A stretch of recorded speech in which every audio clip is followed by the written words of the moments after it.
Macron is pushing the G7 to sell their gold. Let's have a look. Hello everyone, Florian.Heise here, and welcome to another episode of HeiseSays.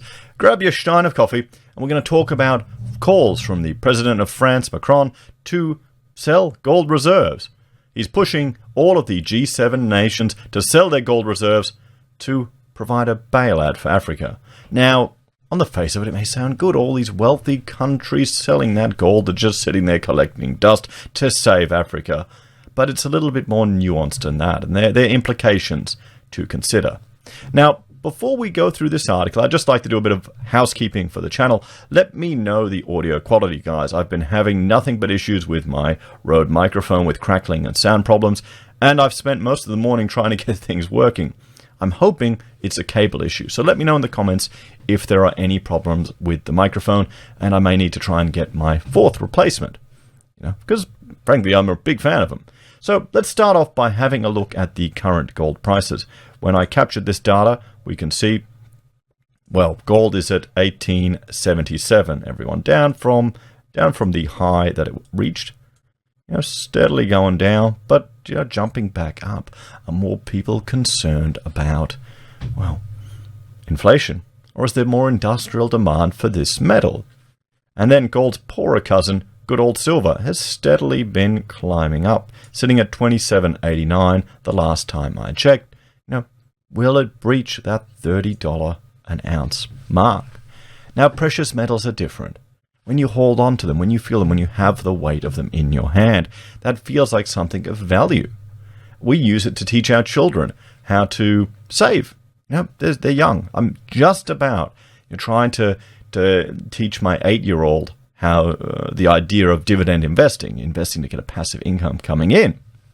And with the gold and silver, you don't get the dividend bonus, but you get the weight. Now, in some regards, I think that's really good for children to be exposed to. Even just a few coins, everyone. So, away from my unusual parenting technique, let's have a look at this push to sell gold that was published on Zero Hedge. So, France's Macron urges G7 to sell gold reserves to fund a bailout for Africa. Having been slapped in the face by an unemployed fan of medieval swordsmanship who said he is a right-wing sympathizer yesterday, French President Macron was back at work today making headlines in his latest press conference. I remember I used to do fencing. I wasn't particularly good at it, but I loved it. I just loved it. It was awesome. I need to get my kids into it. It's an expensive sport, though, but it's good. It's fun. And I remember I went to do a fencing lesson with a theatrical sword fighter. Very different to fencing, with all the parrying, riposte, and the theatrical ones was all about flamboyance. But, there you go, slapping the president in the face, that's his claim to fame. And you don't want. See, this is the thing, the danger whenever you attack a politician like that, even something as harmless as a slap. Look what happened when an egg got cracked on a Polly's head here in Australia. You got the federal police. So, building on comments from earlier in May, when Macron hosted African leaders and the head of multilateral lenders to find ways of financing African economies hurt by the pandemic and discuss handling the continent's billions of dollars of debt, the French president had an interesting suggestion for how to fund the bailout. The peculiarity of Africa is that it does not have the financial means today to protect and revive its economy like all the other continents have done. French Finance Minister Bruno Le Maire told RFI Radio in May. World finance chiefs agreed in April to boost reserves at the International Monetary Fund by $650 billion and extend a debt servicing freeze to help developing countries deal with the pandemic, although only $34 billion will be allocated to Africa. France wants this to go much further by reallocating SDRs that are scheduled for developed countries. An official from the French presidency briefed reporters ahead of the summit. Macron said he believes Africa needs a new deal to give the continent a breath of fresh air. And today, he called on G7 nations to find an agreement as part of efforts to reallocate $100 billion in IMF special drawing rights to African states. So how do we pay for the bailout? Macron told a news conference he would like the sale of gold reserves to help finance this planned aid to Africa. And here's France's gold reserves. So, is Macron about to join the Hall of Fame of infamous leaders selling gold at just the wrong time?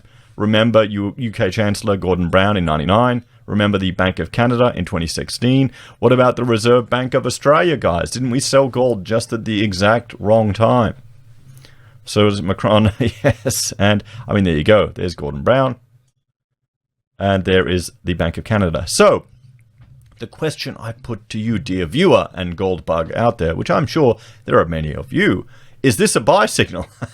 Is this a buy signal for spot gold, everyone? I'm just checking to make sure everything's working on my recorder because I'm so paranoid now. This is like the third or fourth time I try to record this video with sound issues. Now, here's the thing. Here's something I want to discuss. And let's jump to, this idea about bailing out Africa and saving Africa. Let's jump to the drawing screen and we'll have a look here. Now, what I've got here, everyone, what I've got here is, this is from 1974, just the number of people by income. And you can see here you have the majority of people below here. And this is dollars per day. You can't see this. This is dollars per day.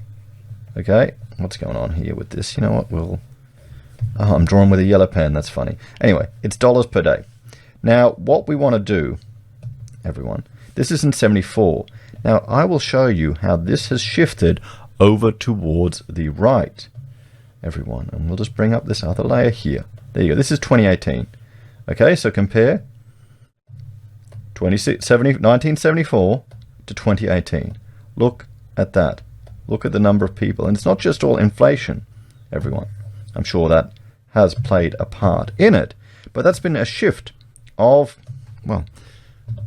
the improvement in quality of life, the Human Development Index, and the whole stereotype of a third world that hasn't advanced. It's pretty out of date, guys. A lot of countries have improved around the world, and capitalism is the force for that.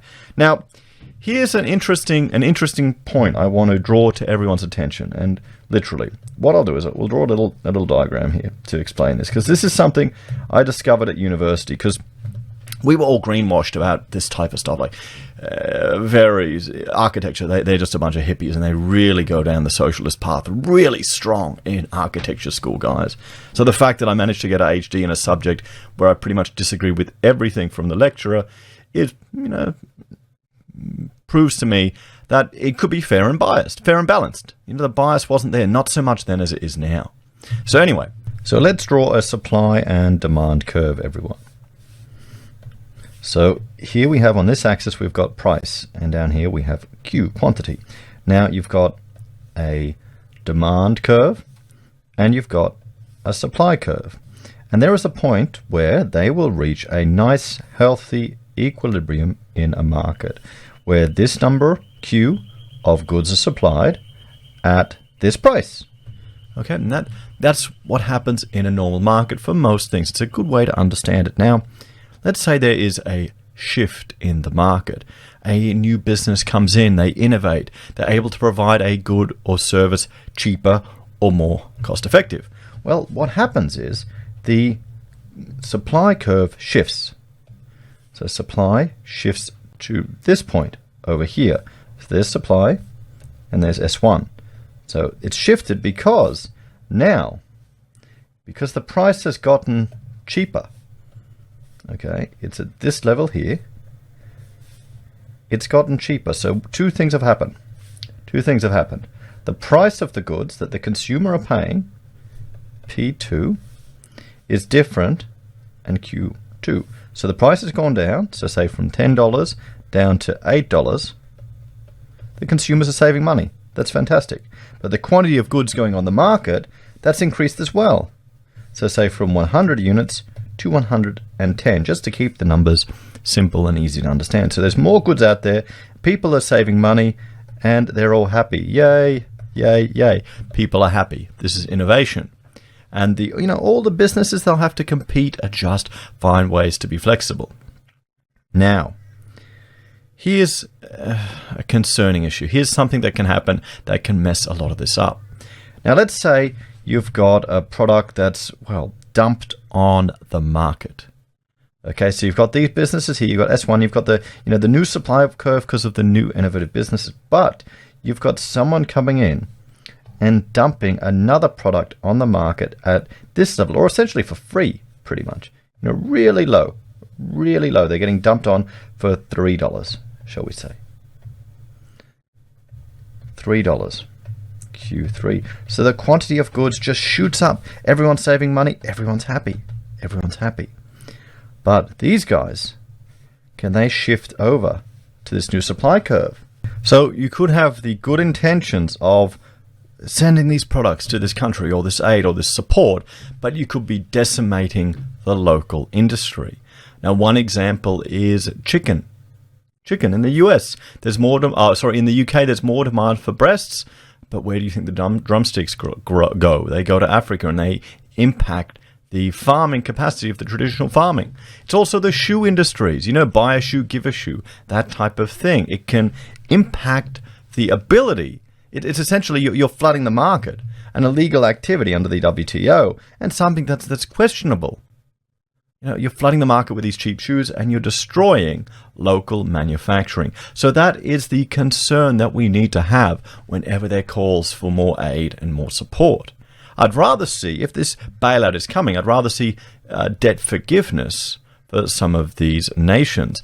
But, is it going to work its way down to the individual? I think in the long term, the best way to improve the lot for people is to push for more capitalism and more free market to allow people the freedom and opportunity to step up and to have more advantages than in the past. But for the gold bugs, what are the solutions here? Because this could be a sell of gold. Is this a buy signal? Well, I'm going to recommend everyone looks at the good old Mike Maloney Hidden Secrets of Money. Should you invest in gold? Should you invest in silver? Is now the time to jump into crypto or property? Or do you want to get into physical assets with these countries pushing away from gold? What do you reckon? Or do you think it's just a whole lot of talk from Macron? As always, thanks for watching. Please like, share, and subscribe to the channel. Let me know your thoughts and opinions on this one in the comments down below. If you're a fan and enjoy the content I create here, there are a few ways you can support us. You can join us on YouTube or Patreon. You can support us using our affiliate links at Amazon, eBay, Independent Reserve, or AussieBroadband. Take care, guys. Have a great day. I'll see you next time. Bye for now.